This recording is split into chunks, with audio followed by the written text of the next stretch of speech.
ഒരു അതിവർഷത്തിൽ ഫെബ്രുവരി 1 തിങ്കളാഴ്ചയാണെങ്കിൽ പിന്നെ മാർച്ച് 1 ഒറ്റപ്പേര് പറഞ്ഞോട്ടെ. അതിവർഷം എടുക്കുവാണെങ്കിൽ ഫെബ്രുവരിയുടെ തീയതി ഏതാണോ, ഫെബ്രുവരിയുടെ തീയതികൾ നിങ്ങൾ നോക്കുവാണെങ്കിൽ അതിനോട് ജസ്റ്റ് ഒന്ന് കൂട്ടുന്നതായിരിക്കും എപ്പോഴും മാർച്ചിലെ തീയതികൾ. എന്താ ഉദ്ദേശിക്കുന്നതെന്ന് വെച്ചാൽ ഇപ്പോൾ ഫെബ്രുവരി 1 തിങ്കളാണെങ്കിൽ മാർച്ച് 1 പറഞ്ഞാൽ ചൊവ്വയായിരിക്കും. ഫെബ്രുവരി 10 വ്യാഴമാണെങ്കിൽ മാർച്ച് 10 വ്യാഴം കഴിഞ്ഞിട്ടുള്ള ജസ്റ്റ് അടുത്ത ദിവസമായിരിക്കും, വെള്ളിയായിരിക്കും.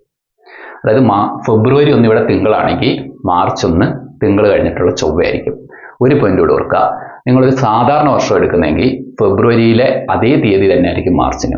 അതായത് ഫെബ്രുവരി 1 തിങ്കളാണെങ്കിൽ മാർച്ച് 1 തിങ്കൾ തന്നെ ആയിരിക്കും സാധാരണ വർഷത്തിൽ.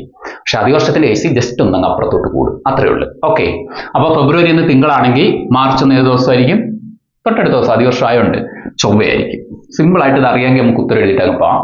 ഇൻ കേസ് നമുക്ക് അറിയത്തില്ലെന്ന് വെച്ചോ, അങ്ങനെ ആണെങ്കിൽ പിന്നെ നമുക്ക് സിമ്പിൾ ആയിട്ട് മറ്റൊരു കഥയും കൂടെ ചെയ്യാം. ഇപ്പോൾ ഫെബ്രുവരി ഉണ്ട്, മാർച്ചും ഉണ്ട്. ഓക്കെ, ഫെബ്രുവരി 1 ശേഷം ഫെബ്രുവരിയിൽ നിന്ന് എത്ര ദിവസം ഉണ്ടെന്ന് നമ്മളിവിടെ കാൽക്കുലേറ്റ് ചെയ്യണം. ഫെബ്രുവരി 1 ശേഷം ഫെബ്രുവരിയിൽ എത്ര ദിവസമുണ്ട്? അപ്പോൾ ഫെബ്രുവരി മൊത്തം അതിവർഷമായിട്ട് 29 ദിവസമുണ്ട്. അപ്പോൾ 1 ശേഷം 28 ദിവസം കാണത്തില്ലേ?